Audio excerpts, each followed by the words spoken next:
Good afternoon, everybody. I hope you are fine and healthy at your home and concentrate on your study properly. Okay.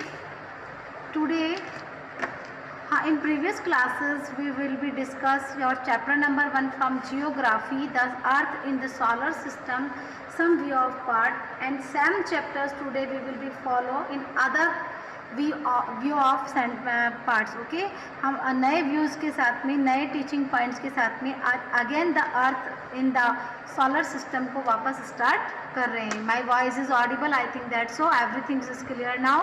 तो firstly जो chart यहाँ construct हुआ है देखिए, chapter number 1 from geography.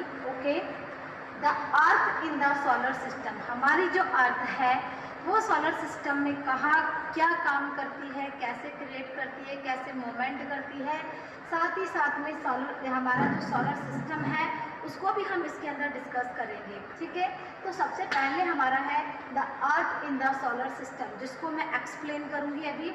उसके बाद में हमारा जो सेकेंड पॉइंट है वो है द सोलर सिस्टम.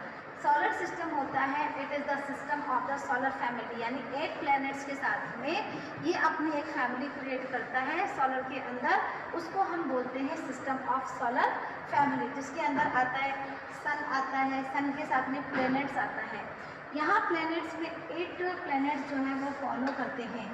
मर्करी है, Venus, earth, Mars, Jupiter, Saturn, Uranus and Neptune. ठीक है, फिर हमारा स्पेशल एक व्यू ऑफ पॉइंट आएगा द अर्थ.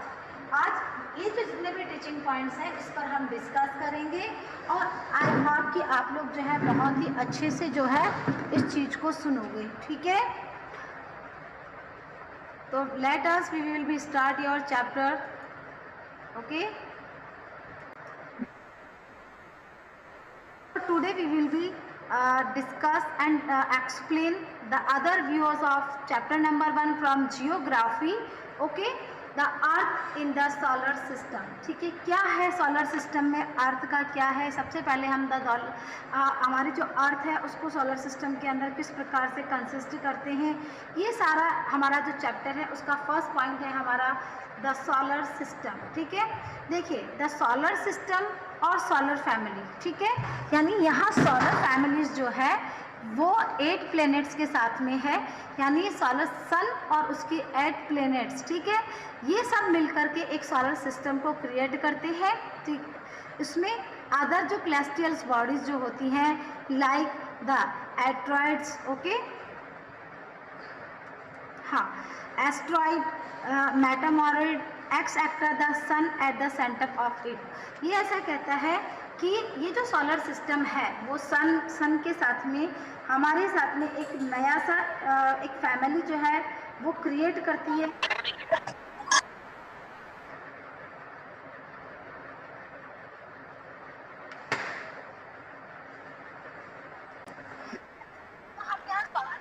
की बात कर रहे थे कि सोलर सिस्टम जो है और solar family compare of sun, 8 planets, satellites, other celestial body like the asteroids and meteorites etc. with the sun at the center of it.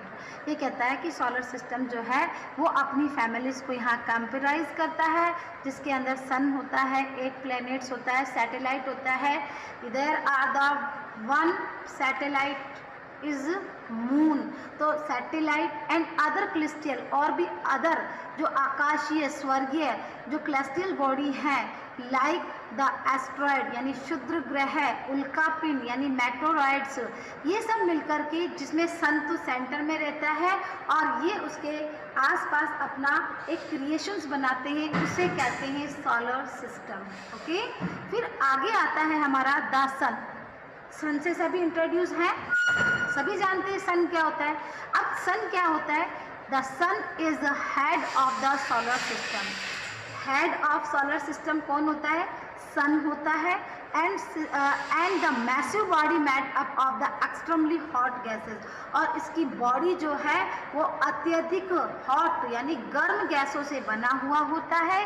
The pulling force of the sun binds an entire solar system, और इसका force ही बहुत ज़्यादा होता है, और ये solar system के अंदर प्रेशर के साथ में एंटायर होता है। The ultimate sources of heat and light in the solar system is the sun. ये कहता है कि अल्टीमेट सोर्सेज है किसका, लाइट का और किसका, हीट का, यानी हीट और लाइट का ये अल्टीमेट सिस्टम अल्टीमेट सोर्सेज है सोलर सिस्टम के अंदर, जिसको हम सन कहते हैं। सन क्या है, सन से ही हमको हीट मिलती है, सन से ही हमको लाइट मिलती है। Thought we can not feel its immense heat because if its far distance from the earth. हम इसकी जितनी भी जो प्रेशर है, इसकी जितनी भी लाइट है, इसकी जितनी भी हीट है, वो हम डायरेक्टली जो है वो कैच नहीं करते या हम तक नहीं पहुंचती है। क्यों? क्योंकि ये हमसे बहुत दूर है, इसलिए हमको इसकी गर्मी जो है वो थोड़ी सी कम फील होती है। अगर हम सन के फेस टू फेस अगर हम जाएं तो इतनी अधिक उसके अंदर हीट होती है कि हम बर्न हो सकते हैं, हम जल सकते हैं। आ रही है बात समझ में? और अर्थ और सन इसके मध्य में बहुत ज़्यादा डिस्टेंस है। इस डिस्टेंस की वजह से हमें इसकी जो हीट है जितनी हमको रिक्वायर्ड होती है उतनी हमको मिलती है, ज़्यादा हार्श नहीं होती है। लेकिन समर के अंदर जो है वो रेज ऑफ यानी जो सन की जो रेज है वो अर्थ पर सीधी पड़ती है, उसकी वजह से हमको गर्मी काफ़ी हीट जो है वो महसूस होती है। और अगर हम इसको इस यानी ये जो हमारा सन है इसको कोई भी फेस नहीं कर सकता। क्यों? क्योंकि ये एक आग का गोला है, यानी इसके अंदर बहुत अधिक टेम्परेचर होता है, हीट होती है, गर्मी होती है इसके अंदर। द पुलिंग फोर्स और इसके साथ में ये अल्टीमेट सोर्सेज भी है, और उसके अलावा हम इसको फील जो है वो इमीडिएटली नहीं कर पाते क्योंकि ये हमसे बहुत दूर होता है। फिर हमारा नेक्स्ट टॉपिक आता है प्लैनेट्स। ठीक है, अब प्लैनेट्स क्या होते हैं सभी जानते हैं। हमारे जो उपग्रह होते हैं यानी ग्रह जो होते हैं उनको हम कहते हैं प्लैनेट्स, और सैटेलाइट जो होती है उसको हम बोलते हैं उपग्रह। तो यहाँ पर एक ही सैटेलाइट है, वो कौन सी है? मून। और अब हमारे यहाँ पर प्लैनेट्स कितने हैं? There are 8 planets. कितने प्लैनेट्स हैं? 8 प्लैनेट्स हैं।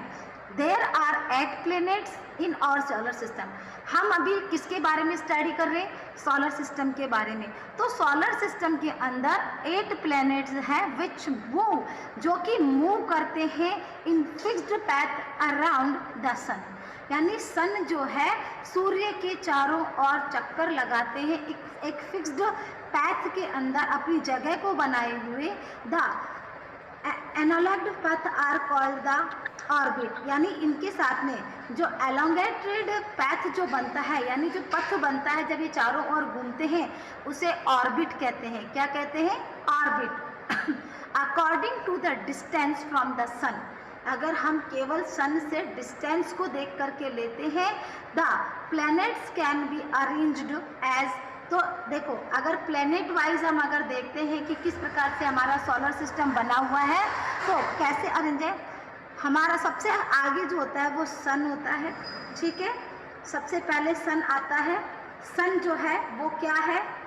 अपने आप में एक अलग बॉडी है ये। अब हम प्लैनेट की बात करते हैं तो mercury, Venus, earth, Mars, Jupiter, Saturn, Uranus and Neptune, ये सारे जो हैं ये हमारे प्लैनेट्स हैं जो कि सन के आसपास एक स्पेशल पैथ में राउंड करते हैं। और जब ये राउंड करके चलते हैं तो जो भी वे बनता है ऐसे इस सर्कल में वे बनता है। कैसे सर्कल में? देखो, ध्यान से देखो मेरे हाथ को, दिख रहा है?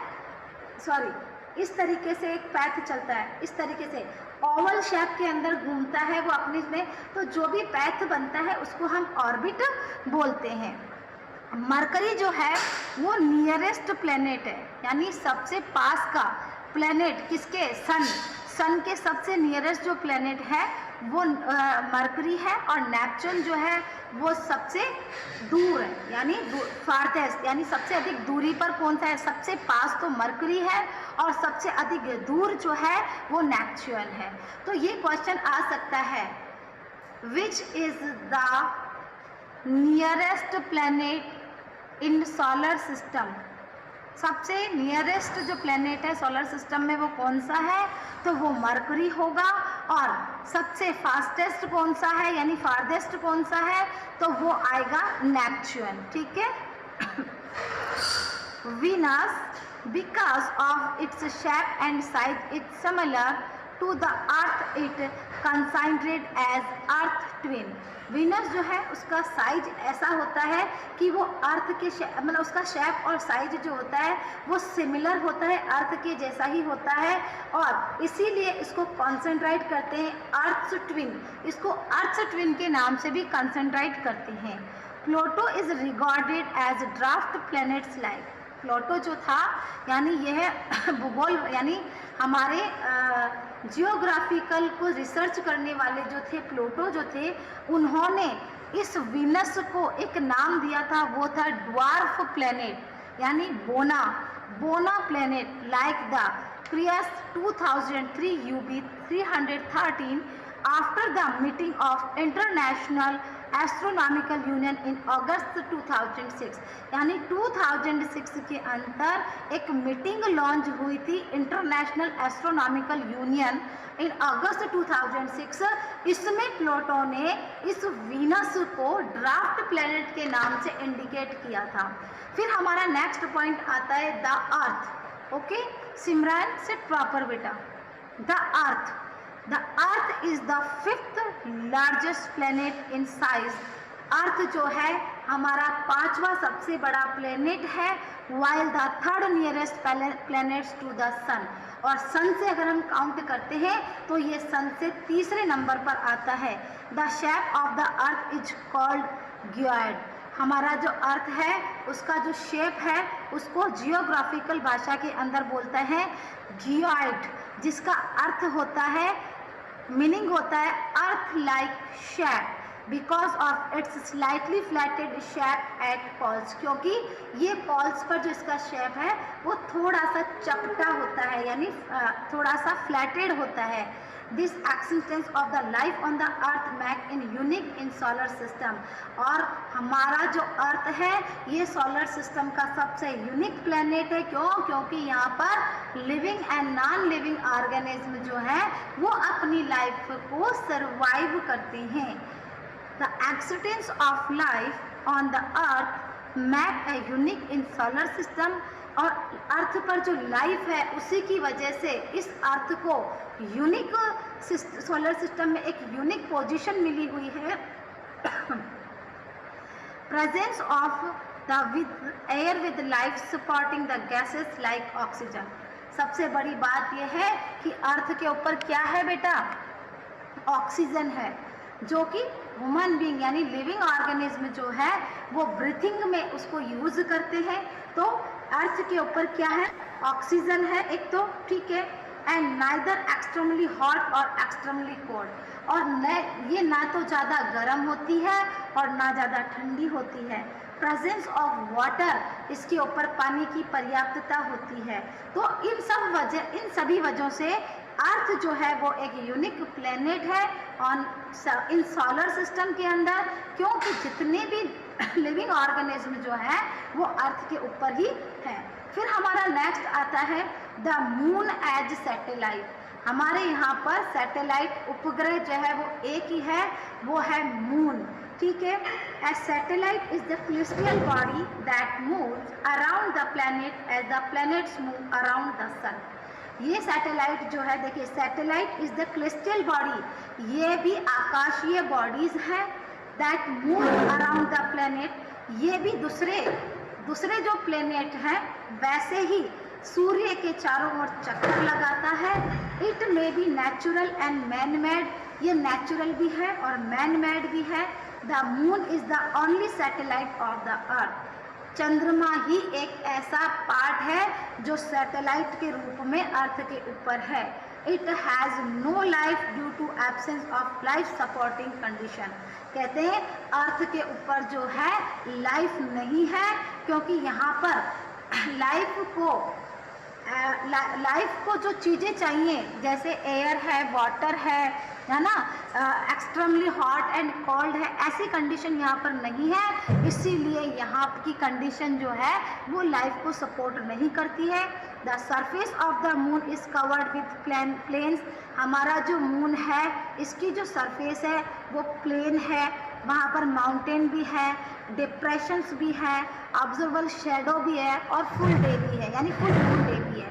यानी चंद्रमा पर भी हमारी अर्थ की जैसे प्लेन है, माउंटेन है, ठीक है, और वहाँ पर शेड भी है, छाया भी है, लेकिन वहाँ पर पानी, ऑक्सीजन, ये सारी चीज़ें वहाँ पर नहीं है। उसके बाद हमारा लास्ट पॉइंट जो है इस चैप्टर का वो आता है एस्ट्रॉइड्स।